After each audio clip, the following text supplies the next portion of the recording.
Muy buenas tardes, mi nombre es Sebastián y hoy vamos a hablar de derrame pleural. La definición del derrame pleural es la acumulación patológica de líquido en el espacio pleural. Es muy importante para nosotros como internistas porque es una patología de alta frecuencia, con más de 50 etiologías diferentes que pueden ser tanto malignas como benignas, y por la gravedad de algunos diagnósticos posibles, el enfrentamiento diagnóstico tiene que ser adecuado. Tenemos distintos tipos, a destacar el trasudado y el exudado.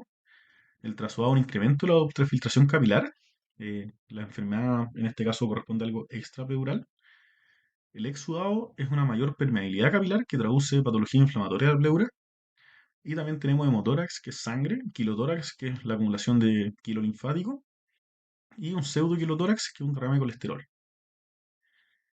Sobre la epidemiología, se estima que el 2% de todas las neumonías van a tener un derrame paraneumónico. Ahora, en grupos de hospitalizados, la cifra asciende hasta el 40%. Y de esos, un 10% podría progresar a una emphysema. La causa más frecuente es la insuficiencia cardíaca, que nos va a dar un trasudado, y de los exudados, lo más común es que sean el derrame paraneumónico o neoplásico. Sobre la fisiopatología, sabemos que la pleura tiene dos capas, una visceral, que es la que está pegada al pulmón, y una parietal, que está pegada al diafragma, al mediastino y a la pared torácica. Entre estas dos capas vamos a tener un espacio virtual que es llamado el espacio pleural. Habitualmente contiene entre 5 y 15 mililitros de líquido pleural, indetectable clínica y radiológicamente, y que tiene una presión media de menos 5 centímetros de agua. Este líquido es un ultrafiltrado del plasma de la pleura parietal con células y proteínas, y que se encuentra en equilibrio en cuanto a su formación y reabsorción por vasos linfáticos de pleura parietal.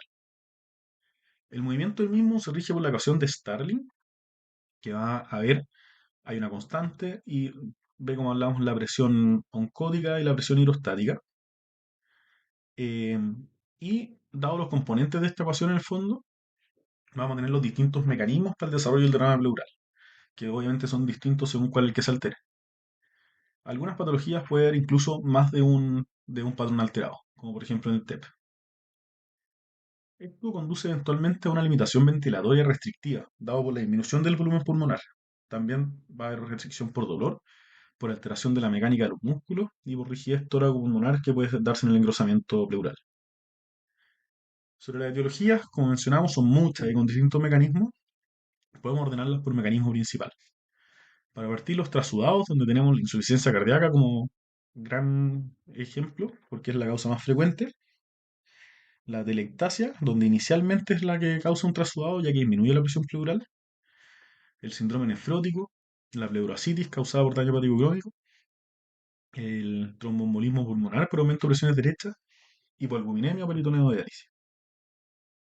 En los exudados vamos a destacar las causas infecciosas, las neoplásicas, las del tejido conectivo, y vamos a comentar un par más. Y dentro de la infecciosa destacar el derrame paraneumónico, que es la causa más frecuente del exudado. Como comentamos, se hasta en un 40% de las neumonías. Pueden llegar a ser derrames complicados. En el fondo los vamos a dividir en no complicado, complicado y empiema. El no complicado es estéril y es solamente la inflamación de la pleura por estar vecina a la neumonía. El complicado, vamos a tener invasión de la pleura por microorganismos. Y en el empiema ya vamos a tener un líquido francamente purulento que puede llegar a organizarse y fibrosarse. Por otra parte, tenemos el derrame infeccioso causado por tuberculosis, que está presente hasta en un 30% de las tuberculosis. La mayoría de estos son pequeños y son unilaterales, y habitualmente es por extensión del foco pulmonar. También puede ser, pero es raro, por diseminación hematógena. Para esto debe haber una reacción de hipersensibilidad, y por lo mismo, esta reacción de hipersensibilidad es lo que explica que el estudio microbiológico sea muy malo en el líquido pleural para la tuberculosis. Sobre los neoplásicos, es más común que sean derrames pleurales masivos. Esto quiere decir que sean más de 2 litros. eh, Tienden a ser de reproducción rápida, que eso quiere decir que sean en menos de 3 meses. Y tenemos dos tipos, en el fondo, los metastásicos, como una metástasis de un cáncer de pulmón, de mama o de ovario, o las que sean primarias, que lo clásico es el mesotelioma de la pleura por exposición a asbesto o un linfoma que esté localizado ahí. Por otra parte, como hablamos, las enfermedades del tejido conectivo, inflamatorias como el lupus, la artritis reumatoide, el TEP, donde el 80% de los casos es un exudado, y esto es por inflamación de la pleura en relación al infarto. por drogas, metotrexato, miodona, etcétera, o eventualmente puede ser por inflamación de alguna enfermedad digestiva que por estar ahí al lado inflame la pleura. Sobre la clínica, vamos a buscar antecedentes de, obviamente, enfermedad cardíaca, de cáncer, de enfermedades autoinmunes, de inmunosupresión, de enfermedad tromboembólica, de enfermedad renal o hepática y, lógicamente, cualquier enfermedad pulmonar. Vamos a preguntar por el hábito de tabaquismo, hábitos sexuales, viajes, etcétera. Vamos a preguntar si se hizo cirugías recientes o si estuvo inmovilizado recientemente, si es que cambió o inició algún fármaco de forma reciente o si es que tuvo exposición laboral a esto, como comentaba. Sobre la anamnesis próxima, hasta un 50% de los casos es asintomático o pueden tener síntomas bien generales, disnea, fatiga, pueden tener dolor pleurítico asociado a la inflamación ahí local o una tos seca. También tenemos que preguntar síntomas por etiología, por ejemplo, fiebre, expectoración en una neumonía, síntomas B o expectoración de largo plazo en una tuberculosis o un cáncer, en ambas aplica. Hemoptisis también se puede presentar en esta. Obviamente también podemos preguntar por síntomas de insuficiencia cardíaca, disnea paroxística nocturna, edema, nicturia, ortopnea, etc. Y podemos ir a preguntar síntomas reumatológicos, artralgia, artritis, Raynaud, úlcera, alopecia, etc. Sobre el examen físico, lógicamente vamos a buscar signos y síntomas de la etiología específica, similar a lo que acabamos de comentar, enfermedad cardíaca, enfermedad hepática, renal, baja de peso, caquexia, enopatía. Vamos a preguntar enfermedades, o sea, ir a buscar dirigidamente artritis, artralgia, alteraciones en la piel tipo RAT, eh, etcétera. Y también vamos a buscar dirigidamente el examen pulmonar alteraciones. Sabemos que solamente el derrame pleural es detectable en caso de que sea mayor a 300 cc, donde hay una abolición del murmullo pulmonar, debiera haber una matidez a la percusión y podría haber eventualmente una expansión torácica asimétrica. Sobre el diagnóstico, vamos a hacer laboratorio general, hemograma, VHS, función renal, parámetro inflamatorio, perfil bioquímico. Vamos a solicitar pruebas de coagulación para la eventual punción y vamos a hacer un estudio de expectoración en caso de que haya expectoración, lógicamente. Sobre la imagen, que es súper importante, eh, históricamente la radiografía tórax ha sido la imagen de elección. Se necesitan al menos unos 50 ml en la proyección lateral para ser pesquisable. En la frontal se requieren 200 ml. Y la posición de cúbito lateral podría aumentar un poco la sensibilidad. Sabemos que históricamente nos han descrito la curva de Damasio-Ellis en relación a la radiografía de tórax, pero la verdad es que esto es un error, ya que eso es un signo del examen físico en relación a la percusión de la matidez del derrame. Lo que sí podemos ver es la curva la, del derrame pleural en relación a la proyección anterolateral, anteroposterior, perdón. Puede ocurrir en algún derrame masivo un desplazamiento del mediastino o también nos permite evaluar diferenciales como condensaciones o masas que en el fondo orientan a la etiología. Un examen que ha ganado mucho terreno en el último tiempo es la ecografía, que es no invasivo, es de altísima sensibilidad. Se describe que en manos expertas podría detectar hasta 5 ml de líquido pleural y hace muy fácil diferenciar entre derrames lobulados o la pleura engrosada, que no es tan fácil en otros métodos diagnósticos. Es la que ayuda a guiar la toracocentesis, además, que es parte fundamental de nuestro estudio, reduciendo así la posibilidad de hacer efectos adversos como el neumotórax o punción diafragmática o abdominal. Otro método diagnóstico es el TAC de tórax, que tiene que ser con contraste para mirar las pleuras.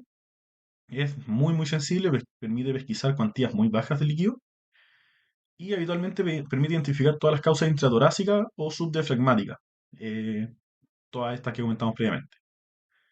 Tiene en teoría la capacidad diagnóstica de diferenciar un derrame pleural estándar y un empiema. Eso visto por radiólogo probablemente.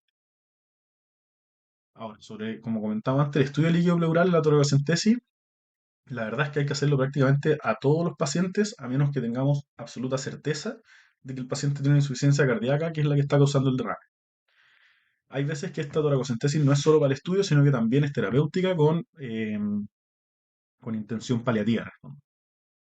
Hay que hacerla siempre que tengamos un derrame pleural de más de 1 centímetro de grosor. El diagnóstico se logra con esto hasta en un 70-80% de los casos, Y siempre que hagamos una punción, hay que intentar hacer una evacuación total del derrame, independiente de los síntomas y todo. Hay complicaciones asociadas a la punción, como puede ser una reacción vagal, un neumotórax o un hemotórax significativo. Este último se da solamente en un 1% de los casos, pero existe. Y hay contraindicaciones absolutas como la infección del sitio de punción, que tenga coagulopatía, o en el fondo plaquetas bajo 50.000. Siempre se ha discutido el tema del máximo, la máxima cantidad de líquido a extraer. La verdad es que si es que un paciente empieza a presentar tos, hay que detener la punción porque hay más riesgo de hacer edema ex vacuo. O en general se dice como número mágico cuando completamos un litro y medio. Eso obviamente depende mucho de la sintomatología del paciente y cuánto lo, qué tan monitorizado lo tenga. Hay veces en que se recomienda usar manómetros para ver cuánto es la presión intrapleural y en ese caso hay que detenerse cuando llegamos a menos 20 centímetros de agua intrapleural. El aspecto del líquido es súper importante para el tema del diagnóstico. Lo más común es que sea citrino o ceroso, que no diferencia ninguna etiología. Puede salir hemático, donde nos puede orientar hacia un hemotórax, hacia un mesotelioma o a que la punción es pseudotraumática. Puede ser purulento, que es patognomónico de empiema, o puede ser más lechoso, turbio, que nos habla de un quilotórax, pero es confundible con un empiema también. Para diferenciar si es que el líquido es un trasudado o un exudado, vamos a aplicar los criterios de Light, que se escribieron en 1972, pero aún los seguimos ocupando. Tiene una sensibilidad del 99% para exudado con uno de tres criterios, que es comparar entre el líquido pleural y la sangre, las proteínas y la LDH, y además comparar la LDH pleural con el valor, el límite superior de lo normal del laboratorio que estemos utilizando. Hay criterios accesorios que también apoyan exudados, como son el uso de colesterol, de la relación colesterol pleuroplasmática, de las proteínas totales del líquido pleural, o de la relación entre proteínas del líquido pleural y las plasmáticas, y como comentamos, la LDH pleural nos puede orientar, por ejemplo, si está demasiado elevada, a un empiema, a una artritis reumatoide, eh, o incluso puede ser una neoplasia distinta, o sea, una neoplasia. Ante la sospecha de un falso exudado, se puede usar el gradiente de proteínas plasma líquido, sobre todo, y esto es que está sobre 3.1. Em, También existe el gradiente de albúmina plasma líquido, que si estaba sobre 1.2 orienta a trasudado. Esto habitualmente ocurre en pacientes que tienen un derrame pleural y ocupan crónicamente diurético. Una vez que ya tengamos definido que esto es un exudado, que en el fondo nos abre más el abanico de opciones, tenemos que ir a ver el estudio que le solicitamos. Dentro de eso vamos a pedir un estudio de células diferenciadas en el fondo, y según el predominio nos va a orientar. Podemos tener un predominio polimorfo nuclear, que lo vamos a ver en derrames paraneumónicos, en empiema, puede aparecer en TEP, pancreatitis o en abscesos subfrénicos. Eventualmente podría estar visto también en tuberculosis inicial, en una fase muy inflamatoria. También podemos tener un predominio mononuclear, en donde lo más común es que tengamos el diferencial de neoplasia o tuberculosis como primera opción, pero también puede ser eventualmente artritis reumatoide, linfoma o sarcoidosis. Existe la posibilidad de que sea de predominio eosinofílico, que esto se define no como más de un 50%, sino que más de un 10%. Esto está asociado principalmente a neoplasias y a drogas. Eventualmente podrían ser parásitos, o por ejemplo poliangiitis con granulomatosis eosinofílica. Y habitualmente estos eosinofílicos son benignos, pero el diferencial es súper variado, entonces nunca es diagnóstico de nada. Hay que seguir estudiando en el fondo. También podemos tener un predominio que sea mesotelial, que en el fondo pueden estar presentes en un líquido pleural normal, pero aumenta en trasudados. eh, y tenemos que ver también cuál es el recuento celular global, donde si está sobre 50.000 pensamos en que es un derrame paraneumónico complicado, sobre 10.000 en un paraneumónico bacteriano o pancreatitis aguda, y sobre 5.000 en exudado más crónico. Sobre el análisis bioquímico, ya no tanto las células, vamos a ver la glucosa, que si está baja, en el fondo alrededor de 30 miligramos por decilitro, orienta a tuberculosis, a empiema, a artritis reumatoide, lupus o un derrame paraneumónico complicado, lógicamente. Lo normal es que esté equilibrado el plasma, ¿verdad? El pH normal es Peri 7.6. En un trasudado en general es sobre 7.4, pero en un exudado es sobre 7.3. Existen algunos casos en donde puede bajar menor a 7,2, donde las etiologías son similares a los con glucosa baja. Neoplasia, empiema, etcétera. Si es que tenemos un derrame paraneumónico y el pH está bajo 7,2, implica que está complicado, lo cual traduce una indicación de todo pleural. Vamos a solicitar la adenosín de aminasa o ADA por su variación, que en el fondo nos va a hacer un diferencial entre tuberculosis y neoplasia. Se describe que bajo 20 descarta tuberculosis y sobre 40 orienta, más sobre 80 es muy específico. Sin embargo, si ya es demasiado alta, como sobre 250, orienta más hacia empiema, linfoma o artritis reumatoide. Hay otro estudio que podemos solicitar, como el pleurocrito, si es que sospecho motórax, los triglicéridos, si es que sospecho kilotórax, y amilasa, si es que sospecho pancreatitis, por ejemplo. También podemos pedir creatinina, si es que sospecho urinotórax, o mesotelina, que es sugerente de mesotelioma. Vamos a diferenciar si es que el exudado paraneumónico es simple o complicado, eh, con un pH, como dijimos, menor a 7,2, un lactato mayor a 5, una glucosa bajo de 60, y como comentamos, hay otros casos que nos pueden dar glucosa baja, así que no hay que ser como monosináptico entre glucosa baja y paraneumónico complicado. En el estudio microbiológico vamos a solicitar siempre gram y cultivo ante sospecha de cualquier infección, que la verdad es que es raro como descartarlo de una. El rendimiento va a depender del contexto clínico, donde hasta un 25% de rendimiento tenemos en paraneumónico complicado, pero 70% en empiema. Los microorganismos más frecuentes son parecidos a los de vía aérea alta, pero o sea, vía aérea alta, perdón, a los de infecciones respiratorias, pero se aumenta un alto porcentaje anaerobios, que puede ser hasta un 30%. eh, y vamos a solicitar siempre baciloscopía y cultivo acelerado de micobacterias, pero como comentamos antes, es súper malo el rendimiento. Vamos a pedir también una PCR de tuberculosis, que nos aumenta un poco la sensibilidad para esta etiología. Podemos solicitar en caso de sospecha de derrames malignos un estudio citológico. Tiene sensibilidad como el 60%, y es lo más simple que nos podría confirmar un origen maligno. Vamos a hacer un blog celular, y si es que sospecho neoplasia hematológica, en el fondo linfoma, vamos a solicitar citometría de flujo. Sobre el estudio histológico del derrame pleural, se puede llegar a hacer hasta en un 25% de los casos de exudado donde no encuentro la causa. Hay distintas técnicas, como puede ser una biopsia pleural con aguja, que es útil en patologías que son difusas de la pleura, sobre todo en tuberculosis, porque se toma una muestra a ciegas, no es dirigida, y en general hay que tomar entre 4 y 6 muestras. Se puede hacer también una biopsia guiada por imágenes, que puede ser por ecografía o por TAC, depende ahí un poco del grosor de la pleura. Permite identificar este grosor, entonces lo podemos hacer en patologías más parchadas que nos muestren grosor. Y hay que tener ojo que cuando hacemos esto y tenemos un mesotelioma, puede haber siembra tumoral, que lógicamente no es bueno. El estándar de oro es la toracoscopía, que es una terapia endoscópica que permite ver la cavidad pleural, pero obviamente es más invasivo, cuesta más plata, eso es importante. Pero sabemos que permite hacer una pleurodesia eventualmente. E incluso podemos hacer una biopsia quirúrgica, pero la verdad es que esto ocurre solamente cuando no pudimos diagnosticar con nada más. El tratamiento depende muchísimo de la etiología del derrame. Sabemos que en los trasudados hay que tratar la patología base. En los derrames paraneumónicos hay que definir si es que es empiema o no, y si es que está complicado o no. Si es que no está complicado, podemos dar antibióticos, pero con cobertura anaerobia, y sería óptimo drenarlo, como comentamos. Esto lo hemos hecho cuando le hicimos el pinchazo al estudio. Y si es que está complicado o es con empiema, siempre vamos a cubrir anaerobios y hay que instalar un tubo pleural. Si es que hay mala respuesta a tubo pleural, podemos hacer fibrinolisis o toracoscopía para intentar hacer una decorticación. Sobre la tuberculosis pleural, el manejo con el esquema es el mismo que tuberculosis pulmonar.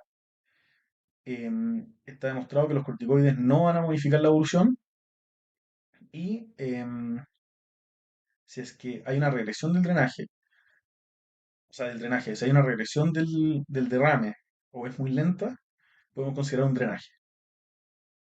Sobre las neoplasias sabemos que confiere mal pronóstico, en verdad. La sobrevida se describe entre 2 y 12 meses. Entonces, cada vez que tengamos esta condición en un paciente con cáncer, hay que pensar en manejo de cuidados paliativos prontamente.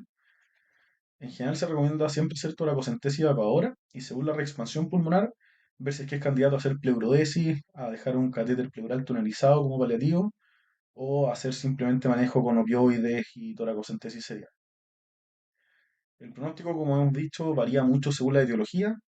En general, cuando hay trasudados que están ahí más o menos, sabemos que la mortalidad de un año depende de la etiología, pero no es muy buena, varía entre el 25 y el 50%. Y sabemos que hasta el 25% de los exudados permanecen sin diagnóstico etiológico, pese a un extenso estudio. En estos casos se plantea hacer un seguimiento clínico imagenológico. Hasta un 30% de ellos puede desarrollar neoplasias como linfoma, mesotelioma o cáncer pulmonar. Y si es que el derrame aumenta la evolución, tenemos que volver a hacer el estudio. Por otra parte, sabemos que hasta un 60% de estos casos que comentamos puede ser espontáneamente.